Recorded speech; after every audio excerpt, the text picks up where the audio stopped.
pre-dinner thingy, as we're calling it. So this is a little bit unusual. We've done dinners before with talks, right? But because of the venue we're using, we can't do a dinner talk. And we had this unusual opportunity. It pretty much happened that Pia rang me up and said, hey, I've got a couple of people who want to gate crash your dinner. And I thought, oh God, here we go again. But then she told me who they are. So, what do you do when Simon Hackett, the founder of Internode, and Robert Llewellyn, the guy who plays Crichton on Red Dwarf, want to gate crash your dinner?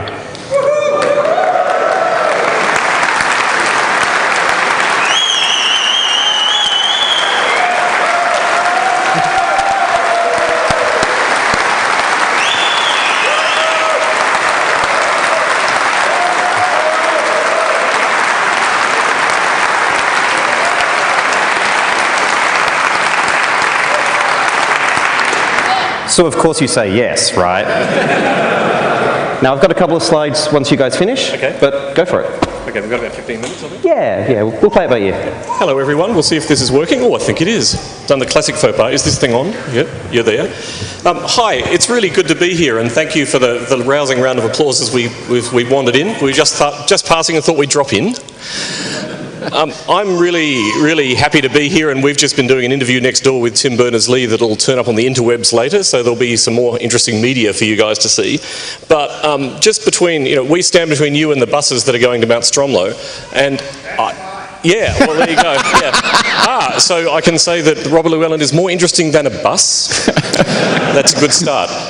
As you heard, Robert is arguably someone that needs little or no introduction to a room full of geeks. He is often wearing prosthetics things, although with this sort of beard has also turned up in other TV programs like Scrappy Challenge, a favourite of my kids, and even a more subversive favourite of my littler kids, MI High, if any of you are kids that know about that little old show.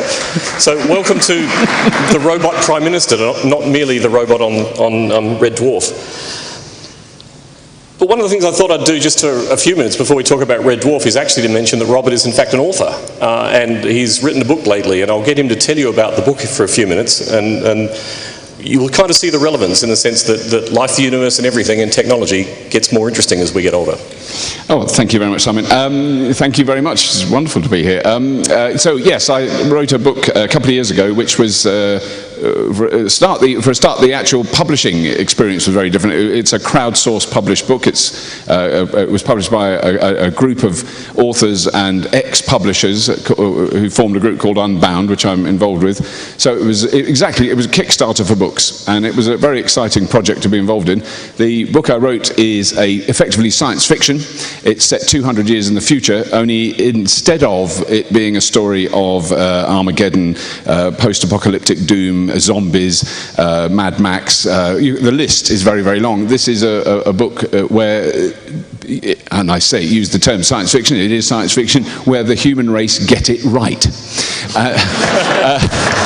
And that was really the essential thing that I started out doing. I wanted to write the antithesis to all the dystopian fiction that we are bombarded with on a regular basis. And so it is set in a world where there is effectively not really an economy, where the generation of energy doesn't require any fuel because we use renewable energy that's very advanced, obviously, by then. And one of the things we've just been mentioning with Sir Tim, it was the concept of a kind of completely embedded internet. It wouldn't be called that, it's just stuff. It just recognizes when you talk and it responds appropriately and it knows what you want and it does things. There is a moment when the hero who comes from the present day is impressed with all the technology in a kitchen and he says, brilliant, because he's English, brilliant, and he's immediately dazzled because the lighting becomes so intense. And then he uses some inappropriate language to express his dismay at that. So it's essentially a person from the present day who is deeply nerdy. He flies an electric aeroplane, which is one of the connections that I made with Simon. He flies an aeroplane that does exist now. It's called the Unique E430. It's a battery-powered electric plane.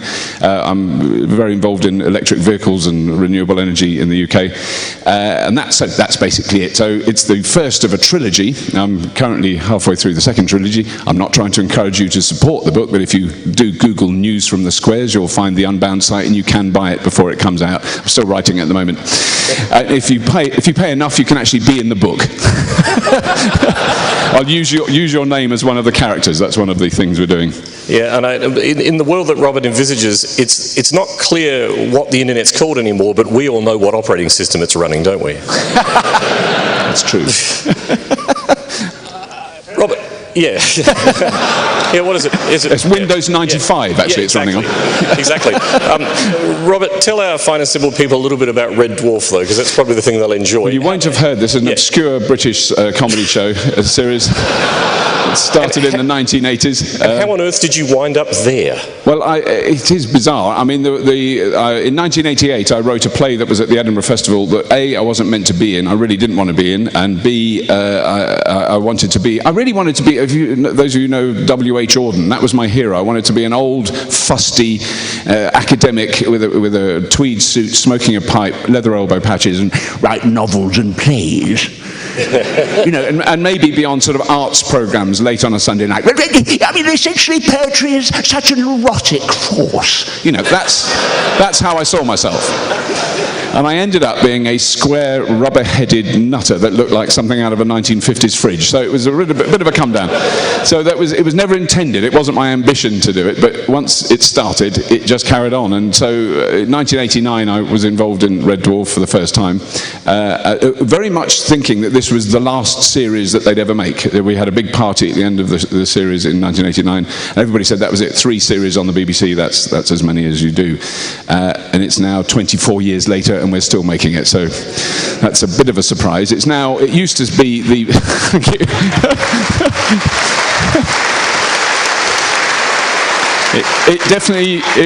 They were often referred to as the boys from the dwarf. We've now slightly outgrown that. There are a couple of rather cruel sequences in the latest series, which I believe is going out on the ABC at the moment, where we're running away from danger, and it's essentially Dad's army in space by now. So now we're running away. It's like, so we're not going quite as fast as we used to, but it's great fun to do. And we're actually, 3/4 of the cast are here. We're appearing in events in Melbourne, Sydney and Auckland in the next couple of weeks, which is great fun. So in fact, Craig Charles is already in Sydney, so Sydney is clearly in danger. Are we going to see more series of Red Dwarf? There was nothing confirmed yet, but we are confident that we will be making more if we can keep going and keep wearing the makeup and the silly hair and the H stuck on the forehead. Yes, there's hope to do it, but there's nothing official announced yet. And the other thing I need to ask you about Red Dwarf, it's really an authenticity check, which is, so do us a Crichton. Otherwise we don't know if it's really you. Ooh, what's this building called? Llewellyn Hall. Extraordinary. What a lovely load of geeks.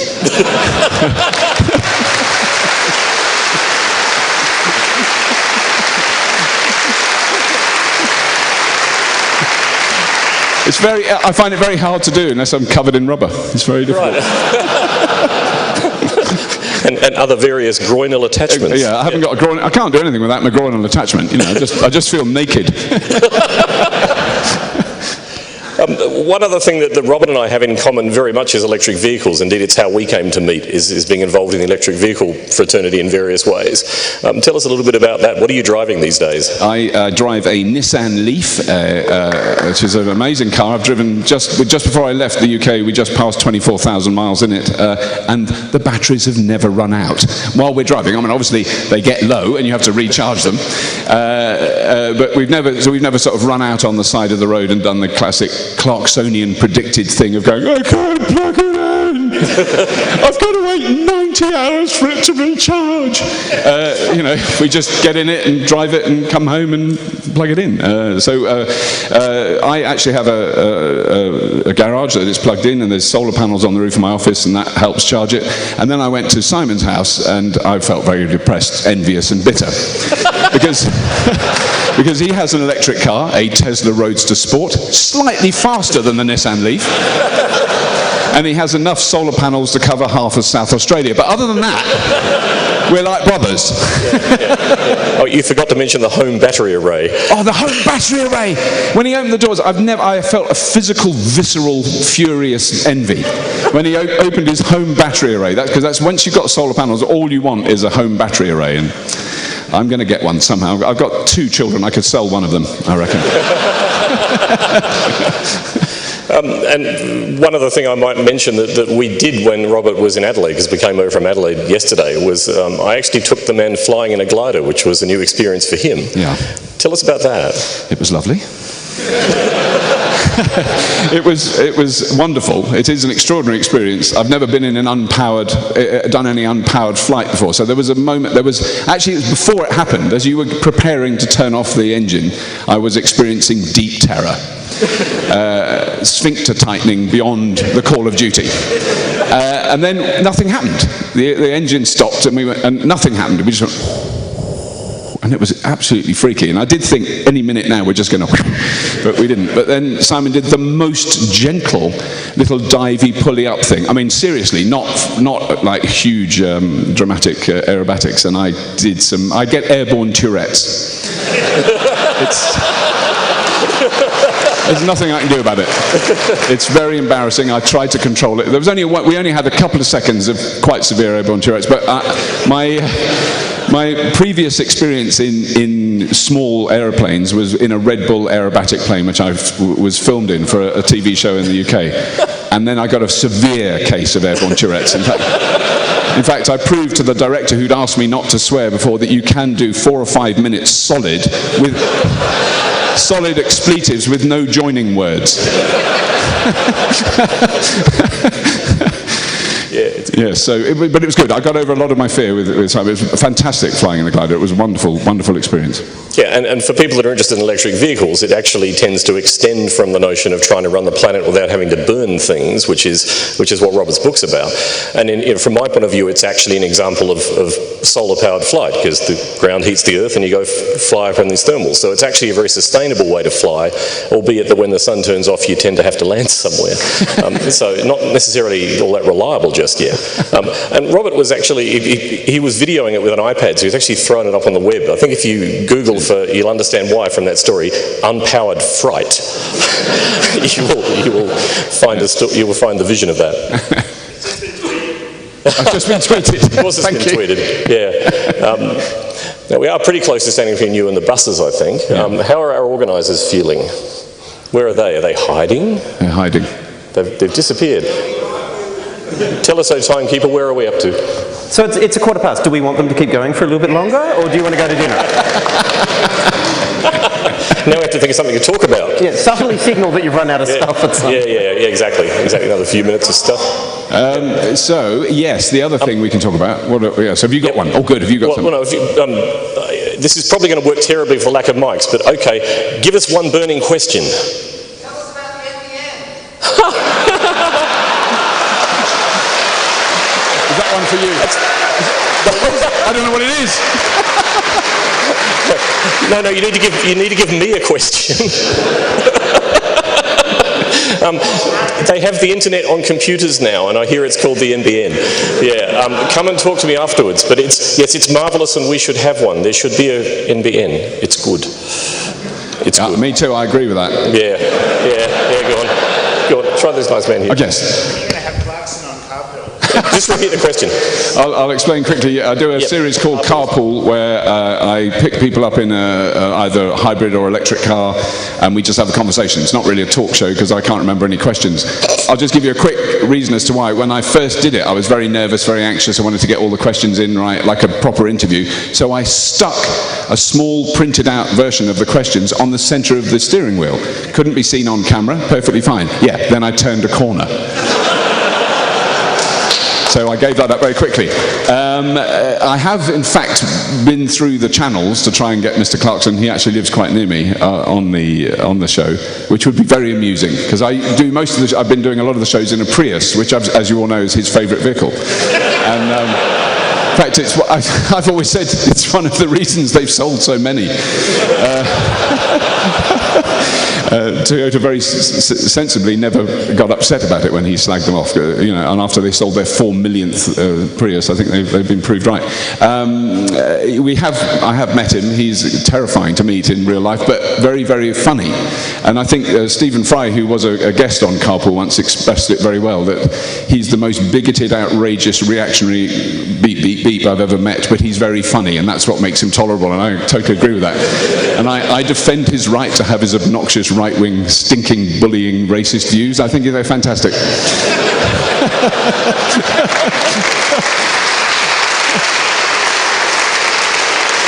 Yeah, we don't have a great deal in common, me and Big Mr. C. But he did, when I met him, he was like up here, he's a very big man, and he just said, "What do you drive?" First thing he said to me, and I said, "I don't believe you really say that." And no smile, nothing, just, "What do you drive?" And I knew that I was desperately racking my brains. I do have a very old Land Rover, so I said, "A Land Rover, good car, good British car. Has it got great big knobbly American tyres that only a beep, beep, beep would put on it?" And I had to say yes. Well, we might do one more question from the Hawaiian-shirted gentleman there and then go and let you get to your buses. Yes. What's new? What's coming up in the world of EVs? Well, lots of. I think the one that's just about to hit the UK, which is essentially technologically exactly the same. It's just enormously cheaper. Is a car called the Renault Zoe, which is starting price is about £14,000. And when electric cars have generally been in the £25,000 to £100,000 range, that's quite a big change. So, I mean, a man to watch, Google, or listen to, or look up is Carlos Ghosn. With the two people really that are at the very forefront of this. Carlos Ghosn runs Renault Nissan. I've interviewed him. He's on Fully Charged if you want to see that. But he's also extraordinary man, and obviously Elon Musk, who runs Tesla. So I mean, I think the Tesla Model S, which Simon and I have got some plans to do some Australian filming with, hopefully with a bit of luck, is an extraordinary vehicle, absolutely a game changer, and everyone that sees it, even the most devout petrol head, see that car and go, "Oh, I see." "Oh, you mean like a car?" Like a proper car that goes along faster than a BMW of the same size, and that's the thing, is they're better, that's the only way to, that's the way I describe electric cars. "Oh, you mean electric cars? Oh, what, the better ones?" That's really a good example. I can imagine doing journeys across Australia. It's a very different country to the one I live in. It's a challenge. That's how, I don't see it as impossible, I see it as a challenge. But, it is something I think we need to... I don't see...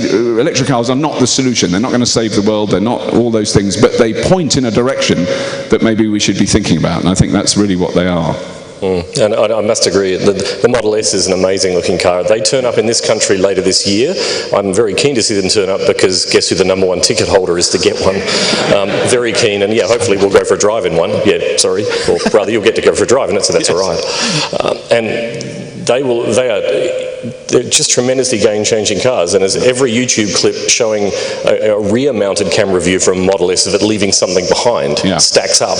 People are starting to realise that sexy doesn't have to be noisy. Yeah, there is a new, I don't know if you've... There was a Viper, a drag race against a Dodge Viper. Well, I got a speeding ticket in California from driving a Dodge Viper. They're not slow, and the Tesla Model S, a sedan, left it standing. I mean, they are extraordinarily quick, and it's not a racing car. It's a No, but it's electric, and that's cool. Yeah, that's cool. So one other thing I will say is we are coming to dinner with you guys. So you'll see us there. So be gentle to us. There's only 2 of us, but we're definitely coming to dinner. So I think we should probably head in the general direction of dinner. We should get on the bus. Yes. But could you help me in thanking... Get on that bus! Get on your bus! Could you help me in thanking Robert and Simon? And don't walk out of the room. Thank you very much.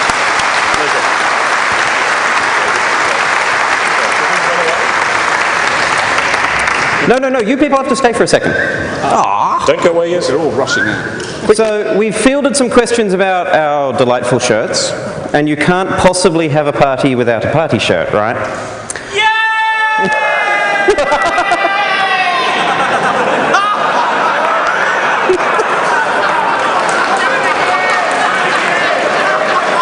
I'm glad you're happy, Jeff. But I think that'll scream that. They were all screaming on the inside, right?